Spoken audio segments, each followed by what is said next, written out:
Why should you watch a talk about Arizona's water problems?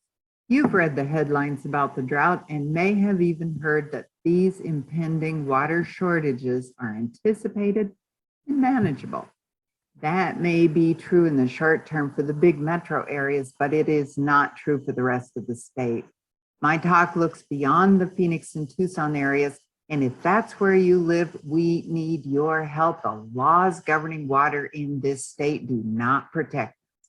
I'll identify 4 major threats to Arizona's water resources, and we'll look at solutions already in place with an eye to expanding them.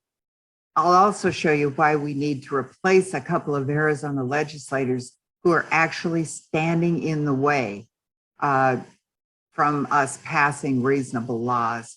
I'm Connie Williams, Arizona climate activist and teacher.